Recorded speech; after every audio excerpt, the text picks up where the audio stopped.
Mike. How's your day going? Good, Justin. How about you?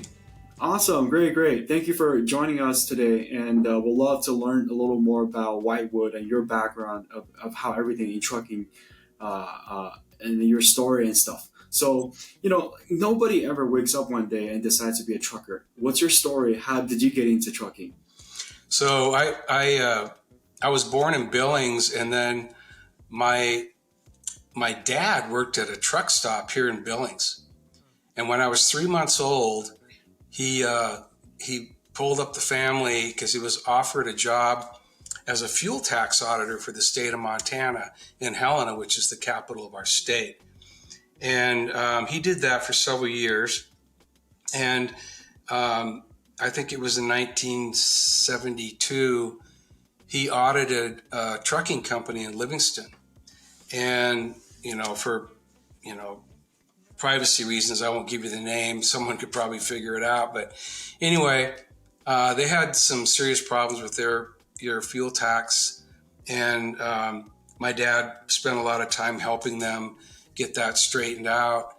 And ultimately, they offered him a job to come to work for that company in Livingston. And so he did. And so we moved from Helena. I was going into the 9th grade at the time. And, I thought it was the end of the world, but it turned out to be a pretty good opportunity for me and my entire family. So when I was in high school, I was offered a job at Wagoner's Trucking. So now you know the name. And my job was to check trucks in and out every day. So I had about an 8-hour shift, and I'd go there at 3 o'clock in the afternoon and work until 11 o'clock at night. And I would check trucks in, I would scale them. I made sure they had all their licensing, their bingo cards, bills of lading, anything. I would learn how to inspect trucks and things of that nature. So when I graduated from high school, they offered me a job to work in dispatch. And so I decided to take the job, and I did that for a couple of years, and I learned a lot about, working with drivers and honesty. And we had a lot of company drivers, but we had a lot of independent contractors as well. What year was this, just to have some perspective? This is in 1977 through 79. So before the deregulation. Yeah, so that was all going on. That was starting to happen. There was a lot of talk about that. So so back when I was checking the trucks in, the position was called a guard. And because we had some other businesses there, and we had to kind of make rounds at night. But I spent a lot of time every day and every night that I was there talking to truck drivers and hearing their stories, sometimes for hours. And I became very fond of what they were doing and why they were doing it. And there was a vast array of these guys. And some of them are still friends of mine today. Wow. And so anyway, I was dispatching, and then they decided they were going to move their corporate headquarters from Livingston to Billings. And I said, yeah, I'm not going to do that. So I enrolled at Montana State University, and after about a year and a half, Wagoner's approached me to reopen their office in Livingston because of some other business interests they had back east. They needed to be able to get their trucks back there, and I knew all of these lumber accounts. So I came back and ran that for them while I was going to school, and redeveloped all that business. And it went pretty well. And then ultimately they offered me a job in Billings to be their operations manager. We probably had about 300 trucks at the time. So I ended up leaving school.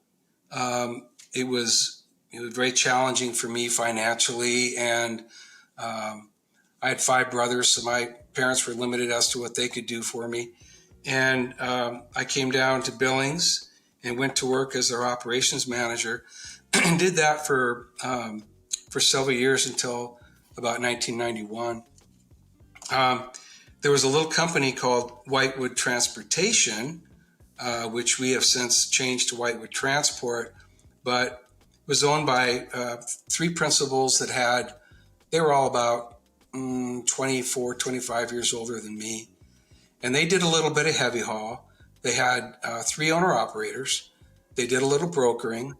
And so they offered me a job to come work for them. And I saw it as an opportunity to develop something and bring the knowledge that I had from Wagoners over to this little company and see if I could build it up. So over the next 9 years, they made me a partner. Then, life happens. The managing partner died of cancer. That left two others. And the managing partner told me, he says, Michael P., you're going to have to take this over. So I started working closely with the attorneys and the CPAs and, those types of folks to help develop the business into what it is today. A lot of hurdles back then, but eventually through retirements, I ended up with the company.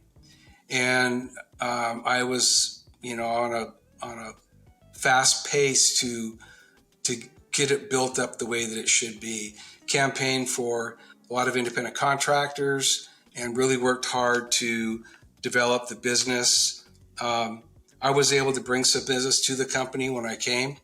I had some good relationships, and when we talk about owner operators, I'll tell you some of the things that I think are really critical to making that work. And then in 2005, I had this opportunity to buy this property and build this building. And as soon as we did that, we had very large customers that were based here in Billings come to us and say, well, you guys are obviously rooted in the community and you've been around, so we'd like to give you a shot at hauling our freight.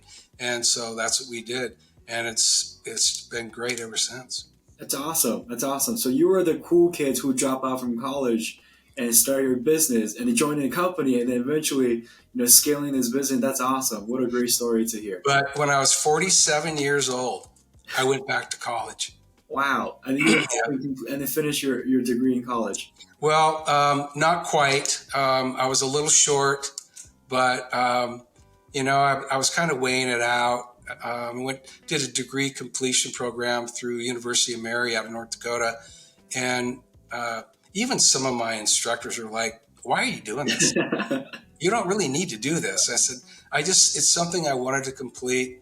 And I got close, but I will tell you, I probably got, I did get a really good education there, and I was able to bring a lot of that to this business and help get us to where we are today. And that's exactly what I was going to say. I think that's a great way to do that because when you're in college, you never know what you're studying, the purpose behind it. You're just doing it because you're following a schedule.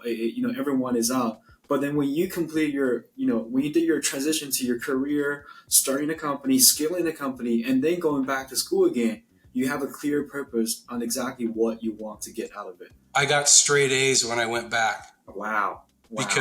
Because I knew how to apply it. It all made sense to me. Absolutely. So what did you study? Business? Yeah, it's all business. Yeah. Perfect. Makes sense. And then going just back to Whitewood again, the early days you mentioned, it's never easy to scale business. If you have to say, what was the one of your biggest challenge you faced in the early days? Business partners. I had three of them. They were all, like I said, 24, 25 years older than me. They did not want any automation. I'll tell you a story. We had three owner operators, so we had to broker a lot of our freight. And what they would do is they'd come to work in the morning and they would call all the carriers that they knew and tell them about the freight they had. They had a thermal fax machine and one PC, and the PC was for their gal that worked in our office that did invoicing and things like that. And so one day I said, guys, if we bought a plain paper fax machine, I could type out our load list every night and I could send it out, because back then long distance was 13 to 16 cents a minute. Wow. And Wait, so, just to have some perspective, this is in the 90s? yes, Okay. this is now we're talking about probably 1993, 94, somewhere in there.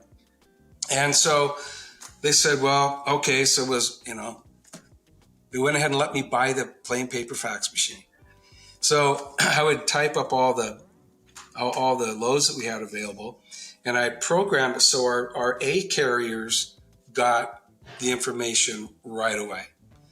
Everybody else got it late at night or early in the morning. So the people that we worked with the most and were set up with us had first shot at it. The first day that we did it, and we opened at 7 in the morning, by 7:30 in the morning, all of our loads were gone. Wow. And one of the partners said, well, now what are we going to do? I said, more freight. So that was really, that did a lot for us, and also meant a lot, for cash flow and things like that. And so I would just take one object at a time and try to improve it and conquer it. And, I was able to make them aware of a lot of Federal Motor Carrier regulations about, obligations that we had to our owner operators in terms of how fast you're supposed to pay them. Doesn't matter if your customer paid you, you have to pay them within 15 business days. And so I was able to get some of those things rectified, which made our owner operators happier. And if you have happy owner operators, you're able to get more owner operators. So that was kind of the beginning of building up our fleet. Absolutely, absolutely. So two things I learned from here. It sounded like almost like you built a low board before the low board became a thing. Yeah. Yeah. Yeah. And then you cover all the loads. There's like people like, I want more. I want more. Do you have more? Or so that's how you love your business. That's awesome. The second part, I mean, it sounds like back then to now, it's the only thing that changed was technology. Like there's still the way of conducting business. You're just typing them out. Right now, people are posting them to low board for people to book it. Right. So very similar concept. Second, yeah. Go ahead. Yeah, I was going to ask you a second question. You mentioned about 15 days back then was the payment term. So was there factoring back then in the 90s, or no, it came later? No, never. I'd never heard of factoring, and if it was out there, I was not aware of it. And so we paid our carriers direct. We hand signed every check. We did everything, which I will tell you, in some regard, I still do that today. I tell people all the time, if you want to know what's going on in your business, open the mail. You will find out what's going on, and look at what's coming in. Look at the invoices from your vendors, from your carriers, and you will find out what's going on in your business, and you will know, you have people hired to do these things, but it's a really good practice. And so I don't do the mail anymore. I have my boys here and some other folks take care of a lot of that, but it was a really good thing for me to do. That's awesome. And then you mentioned that your partners were a little old school back then. So when did Whitewood start adopting software? Because you came from a company with 300 trucks now to a smaller business just getting started, right? Yeah. I'm assuming in the bigger company, even in the 80s and 90s, there's probably some software in place to organize, to keep things organized. So at a smaller company, when did you guys start adopting software or hiring people? So you're right. The company I work for did have software, transportation management software, and it was new back then too. Yeah, we were the second company in the United States that I'm aware of that actually had Qualcomm OmniTrax. Wow. When I was at that other company, so we're all there were a lot of bruises, a lot of a lot of hurdles, but I learned a lot through that. So in 1996, I started campaigning to the owners of the company that we needed a transportation management system. And I said, and here's why. It's accountability, it's tracking, it's customer database, it's all of these things that we need to move forward.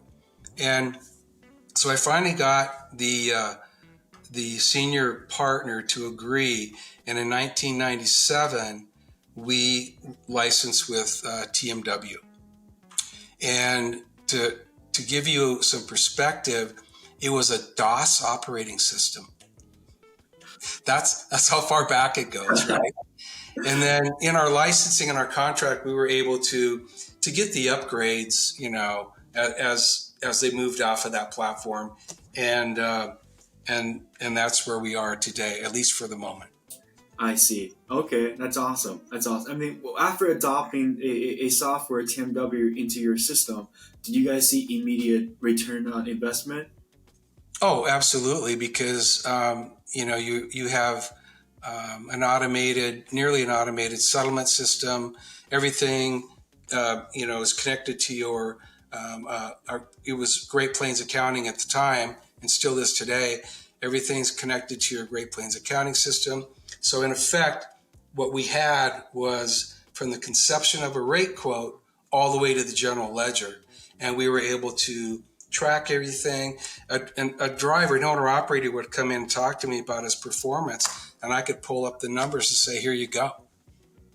This is why you haven't been doing as well as you thought you should be, because you were out of service for 147 days. And it's because you had trailer problems and truck problems and health problems and all these other things. And so it gives you information. If you're gonna make decisions about your business or about how you're going to communicate with somebody, informed decisions are the best way. So if you've got the facts, if you've got the data, and you can have those conversations, Uh, you're doing good. Absolutely. This is, we're talking about in the 90s. This is about what, 20, 30 years ago. Yeah. And to now, to this day, a lot of the smaller trucking companies were the size of Whitewood back then are still Right. doing the same thing, not leveraging the system, using pen, paper, spreadsheet to run their entire business. And I absolutely agree with you on that one. And then, Right. because for Whitewood, you guys have been focusing on heavy haul since since the early days, right? Right. And a lot of people may not know the difference between regular dry van loads, reefer loads versus heavy haul. Do you mind give us a quick explanation on what heavy hauls are? Yeah. So the big difference is when you're hauling refrigerated goods and dry van loads and things like that.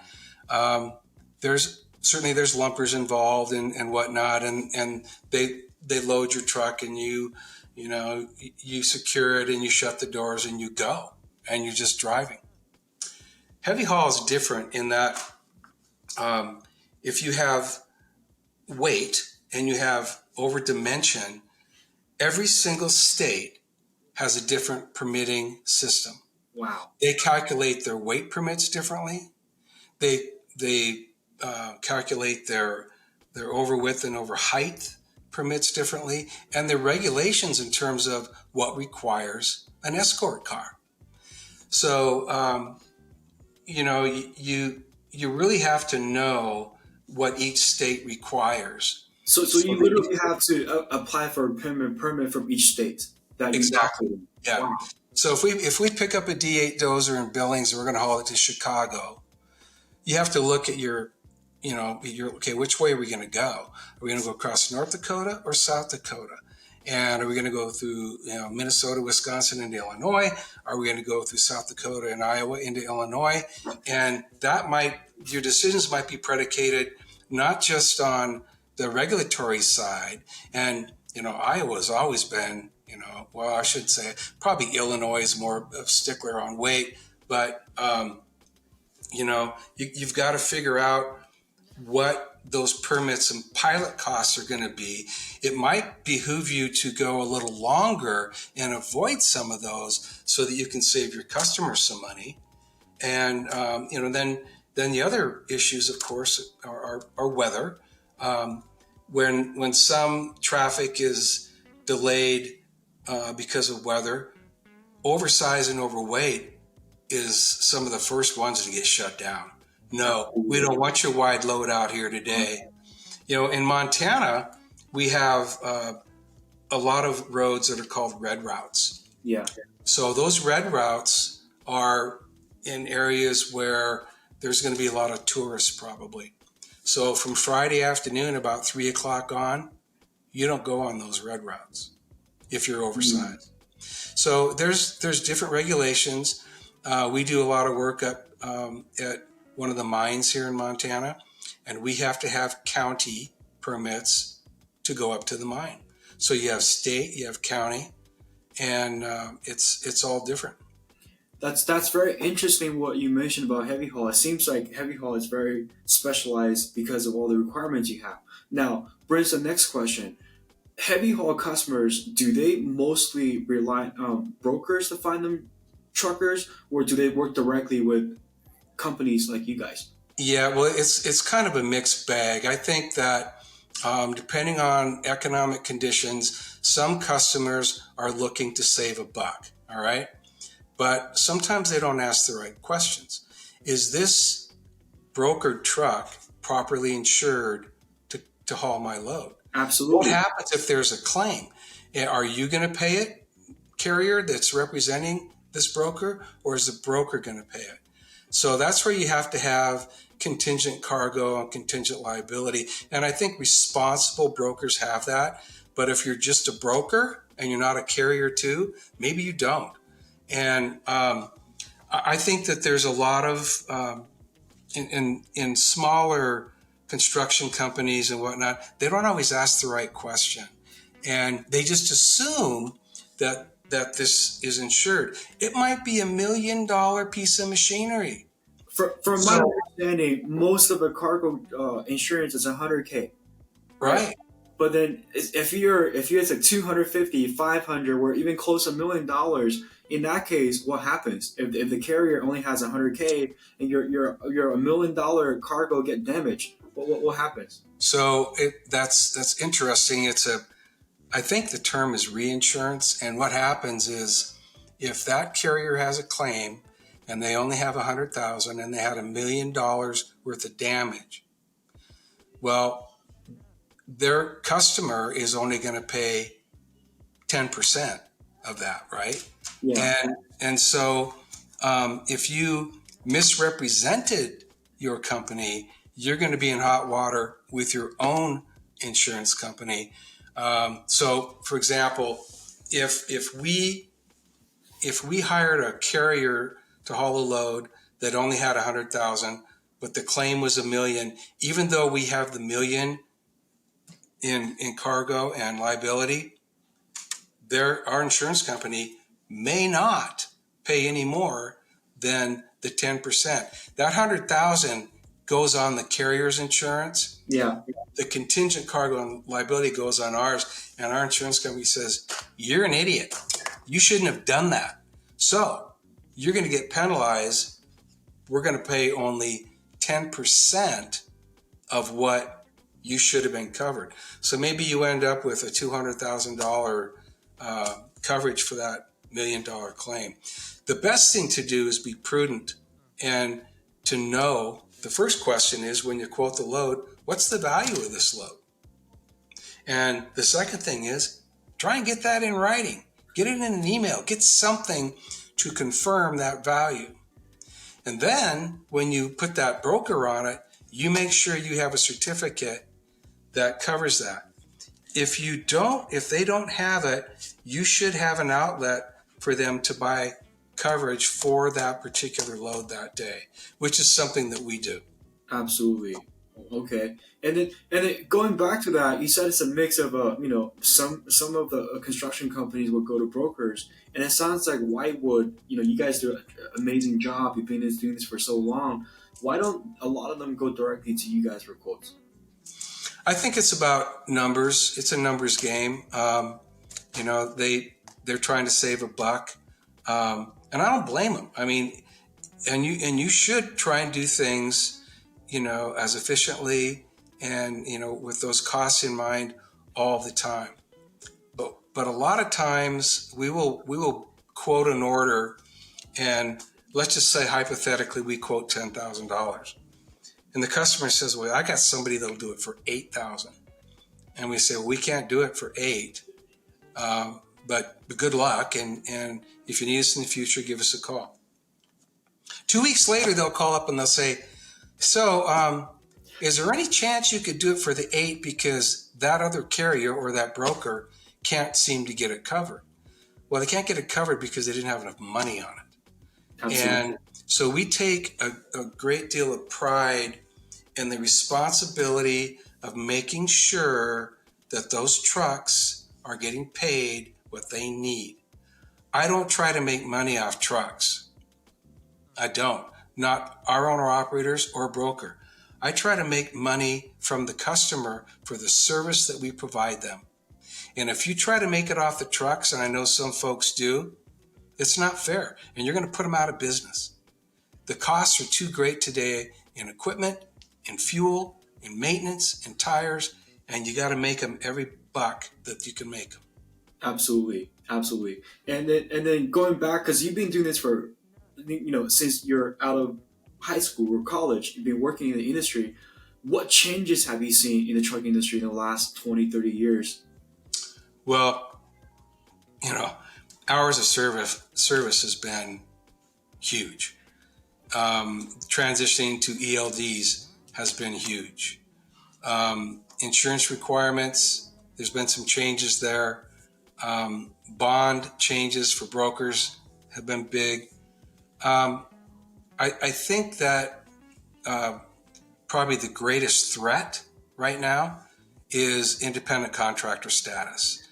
And if that happens, we're in a heap of trouble because we're going to lose thousands of drivers. And some of this stuff becomes so exhausting for the guys that have been doing it for a long time. They're walking away. And it's so exhausting for the new guys coming in. They're like, "I'm not doing that."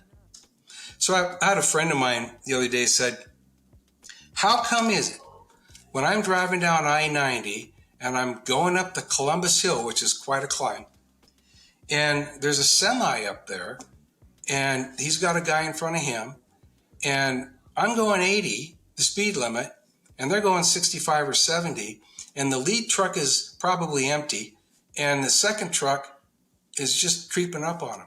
He pulls out in front of me. Now I got to hit my brakes so I don't get, obviously don't run into him. Why do they do that?" And I said, "Because they're working by the second. They used to not work by the second." And I'm not advocating anybody fudging their logbook, but now they have to show that, and it has to be accurate to the second. And if they can't get, if they can't maximize their miles in the time they have, they're not going to make a living.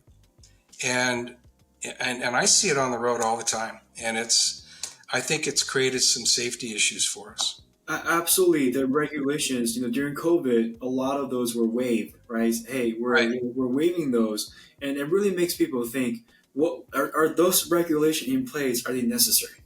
Yeah. And are they causing more safety concerns, or are they actually in place to make sure everyone, to drive more safety behaviors? But like what you mentioned, right, cutting people off, creeping up on you because they're living by the seconds, and, Mm-hmm. and, and then what turns down to, because I wasn't around during your time in the 80s and 90s. From my understanding, a lot of story I hear, truckers were very well respected back then. To now, has become a position a lot of a younger generation don't want to go into the industry. Yeah. What are your thoughts on that, and how can we change it? Because for me, my friends from my college group, I was the only one that went into trucking. No one else wanted to be in it. Like, how can we change that, and so that we don't have a shortage of people coming to trucking? Well, I think that's the $100 question, but I think there are the things that the federal motor carriers are are advocating for today, or have for the last 20 years in the changes, I think they were doing that with the public safety in mind. Okay, I appreciate that they did. I don't agree with everything they did, but I understand why they were doing it. I think now they have to shift. They've got enough of those regulations in place. Let's shift over to what we can do to make life okay for the driver. How about creating some parking? If you're going to make them pull over on an off ramp or an on ramp because they have to let their electronic log catch up, how about creating some parking places for them? And how about some regulations that I guess I hate to use the word force, but there's a lot of shippers and receivers that will not let the drivers use their facilities. So, all right, are we supposed to go in a bucket? I mean, you're going to make me sit out here and wait. And by the way, my clock is ticking while you're making me wait. Every second I sit here waiting to unload, I don't get to drive down the road. Then you don't let me use your bathroom. Guess what? When you go to the truck stop, you don't find a lot of diners anymore. They have delis. Yeah. Yeah. So it's not the healthiest place. I think if we can do some things to create, um, healthier opportunities for the drivers, give them places to take breaks. I think we'll have happier drivers, and I think if we get rid of, not get rid of ELDs, that's not going to go away, but maybe give them some more latitude so that they're not in such a rush. You know, if a guy is picking up a load of lumber or a machine or something, and he has to secure it, and every 10 feet you got to have a chain or a strap. Okay, some of my guys will look at it and say, I should probably have one here also and here also, but I gotta go. I'm on the clock. Is he going to put that on? I hope he does, but is he? And so now you have load securement issues. And I think my guys are really good about taking the extra time. Yeah. But I can't guarantee that for the entire population of truckers. Absolutely. I definitely agree with you on those points that you brought up, and then that leads to the next one. Whitewood has won several awards, right? Motor Carrier of the Year, National Driver of the Year by ATA. I mean, from our conversation, I kind of understand why you guys were selected. Can you share a little more on how you guys achieved those awards that you guys won? Well, I, you know, we are all about safety, and that's an easy thing to say, but we really are. And so we want operators here that want to be safe, that want to recognize that the public safety is paramount in everything that they do. And having that line of thinking is really, it's proven by some of these awards that we've received. That's part of it. The other part is we treat our drivers with respect. Okay. My job, yeah, I might be the owner and CEO, but I'm not any more important than that guy that just wheeled into the yard. I'm not. And I tell them that, and I mean it. In fact, they're probably more important than I am. And I try to show that respect to these guys, and I think our other employees do that as well. So if you treat everybody the way that you want to be treated, and you show some kindness, and you show some appreciation for what they do, and you take the time to talk to them about their families, what they're doing, what they've been doing, what they want to do, and I think that's huge. The other thing that I've been pushing with our guys for the last probably 10 years, what is your exit strategy? What are you going to do? When you are tired of doing this, or you age out, what are you going to do? Do you have any kind of a retirement established? You're an independent contractor. You're an independent businessman. Have you saved money? Or are you just going to live off what you can sell your truck for? And I think you deserve better than that. So we've had a policy for years. You cannot work here unless you own it and operate it. So we broadened that a little bit. We said, all right, if you want to put another truck on, we're going to allow you to do that, because what I've done, when you are ready to sunset, you still got something in the game, right? You've got another truck in the game. And maybe that guy needs to take a couple weeks off and you want to jump back in the truck for a few weeks and keep your feet wet. And so we try to do some things like that, because it creates an opportunity for us to add to the fleet, and it creates some long-term success for that owner operator. It's rare because you hear a lot of you hear a lot of trucking people would say, hey, safety is number one. We care. What makes us we have respect for our drivers, and then you go look at the reviews, you talk to people, their actions don't back up their words. And what Yeah. really make Whitewood stand out is actually the stuff that you guys do for those owner operators, for those drivers, right? I want you to share more about the driver lounge that you guys have built for the drivers, and I want to hear more about the annual banquet that you have for drivers. Do you mind sharing a little more of that? Yeah. So our driver's lounge, that goes back to when we were designing this building. And I was asking the drivers, I go, what would you like to have here? Would you, if we had a facility for you for after hours, what would you like in it? Well, it'd be nice to have a shower. Okay. And bathrooms. Okay. And laundry. Okay. And what else? Big screen TV, internet.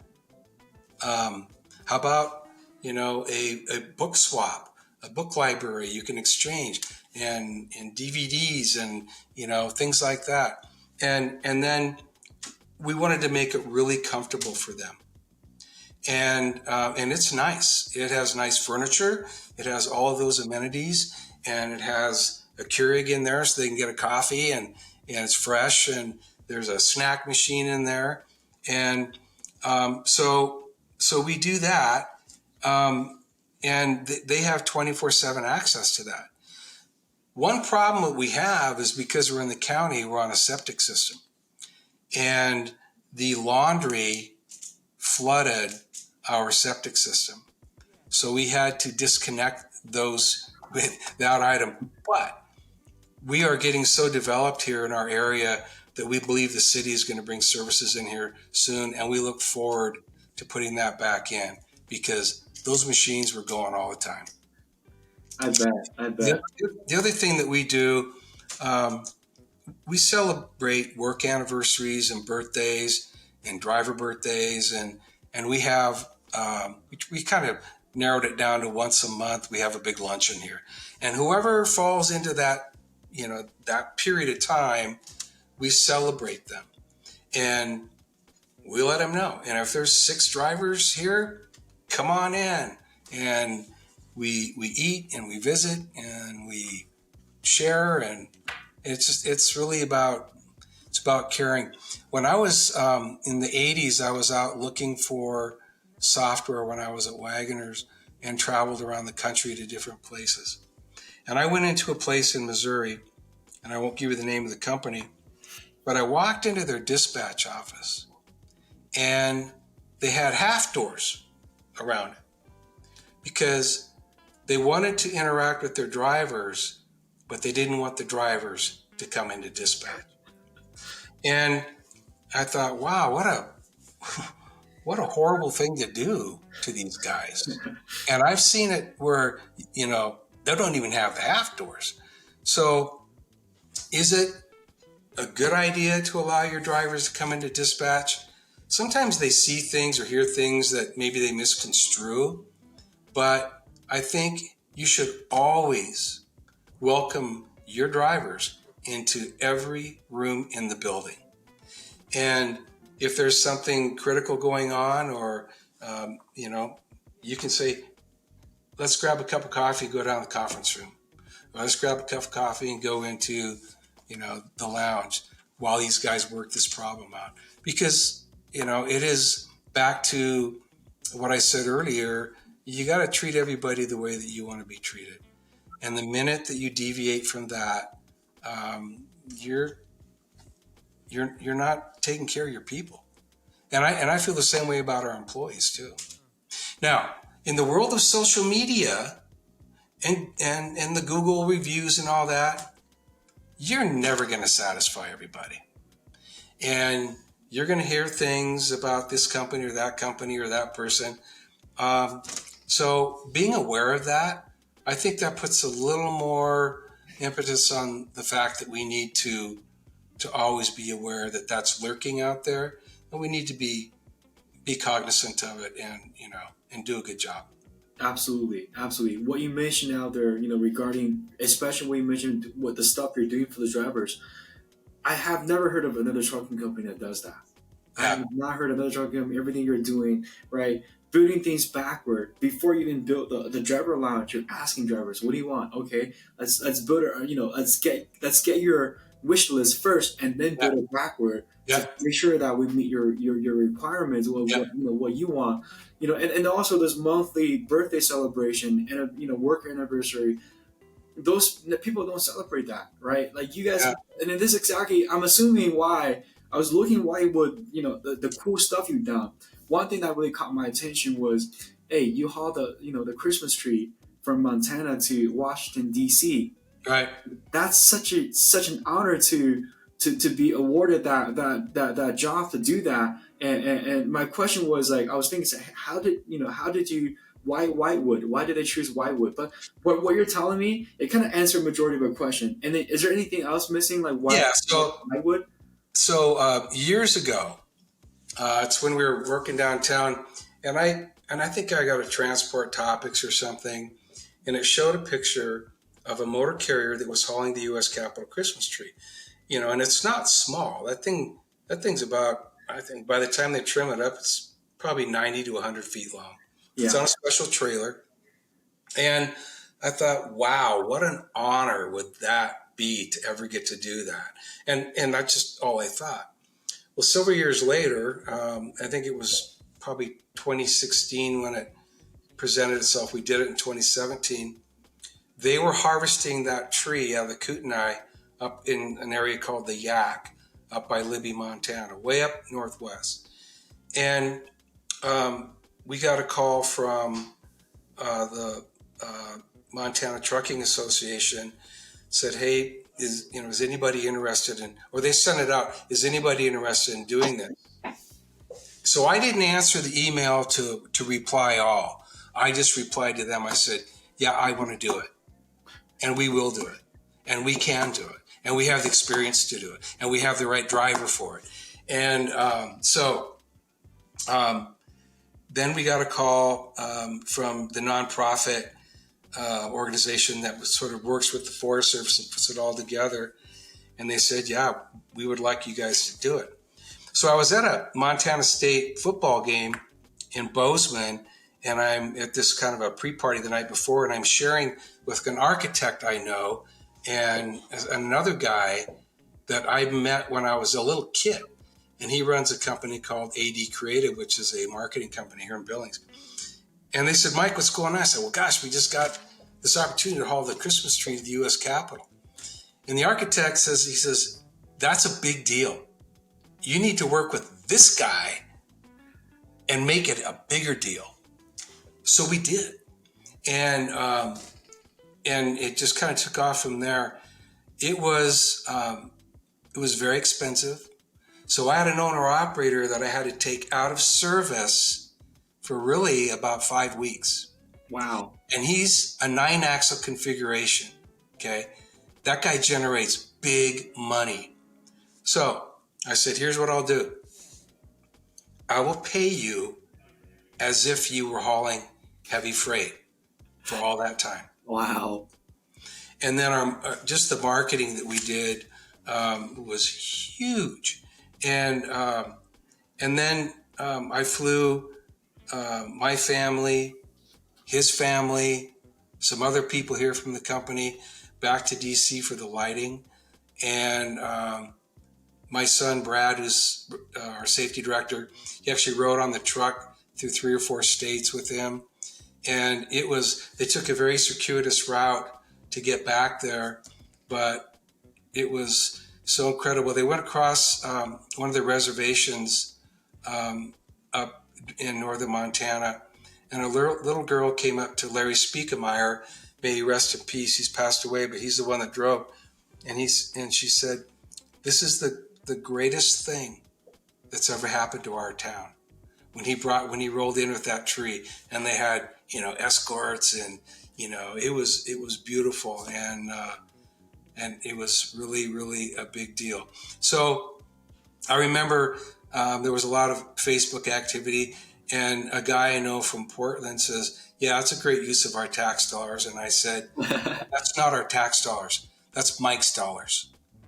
And I paid for all of it, and I would do it again. And it was quite an honor to give back to an industry that has provided so much for me and my family. I love that story. Such a beautiful story. Now, Mike, Whitewood is such a great company to partner up with. For owner operators out there, if they want to be, looking to opportunities to work with Whitewood, what's that? Is there a cap on how many people accept you guys work with, or there's always room for growth of hiring, bringing more owner operators? It's kind of the old what came first, the chicken or the egg? And so if you have a lot of customers and you don't have trucks, that's a problem, which leads into the brokerage part. But you don't have the reliability that you do with the guys that have your sign on the door. And if you have too many trucks and you don't have the freight, then you're scrambling, and you might be going out to brokers to load your trucks, which eats into margins, right? So it's kind of a fine balance. But what I've found is if we get the trucks, we'll get the freight. And and certainly, one of the reasons that we're working with you is because we need to maximize that opportunity. And Absolutely. and I think and I think that's the only way you can grow.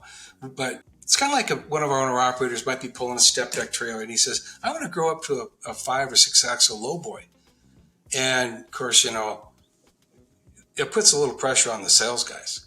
And they go, "Well, Uh-huh. boy, I don't know if we can keep you loaded." But every time we do it, we get the freight, and we Awesome. build the freight, and we build the fleet. And that's what we do. And I think that's what we have to continue to do. Absolutely. And then with that, do you ever see yourself retiring? Well, I had a conversation with somebody the other day, and I said, most people think retirement is a sunny beach, and it's not. Retirement is typically dictated by your health. So if you can work because you're healthy, you should work. My mother is 88 years old and works full time at a law firm. So, you know, I I come from good stock, right? I And absolutely agree. so, but my idea of retirement is really having the flexibility to do what you want when you want. So if you like that, what you have to do is create a really really great team around you, and you are only as good as the people that you've got in your circle, right? And I don't care if that's drivers, owner operators, employees, friends, government, everybody. You're only as good as what you let into that circle. And so that's what I try to do so that I can create that flexibility in my life.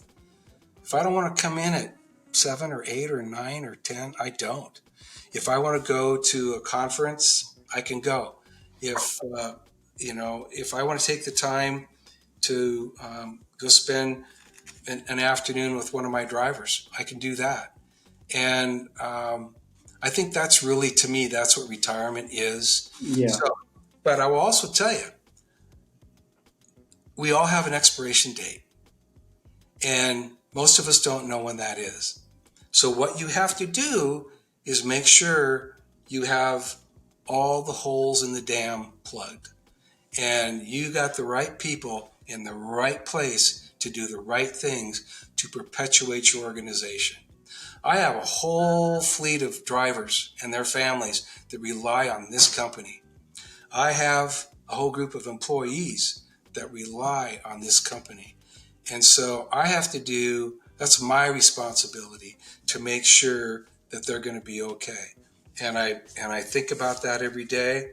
And that's all part of developing my two boys, who are, one has a marketing degree, one has a management degree, and I am the first to say you do not have to have a college education to be successful, but in today's world, it doesn't hurt, right? To Absolutely. have those Absolutely. people on your team, Absolutely. and so that's really what I'm trying to do, is I build love that up. You know, back to that circle, you want to have people you can trust, and you could hire the top gun salesperson on the planet, but there's no guarantee that he's going to stay with you, just like the owner operators.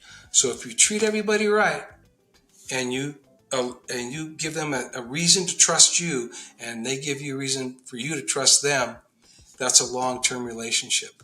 I have employees here that have been here for, gosh, nearly 30 years, and they want to retire from here.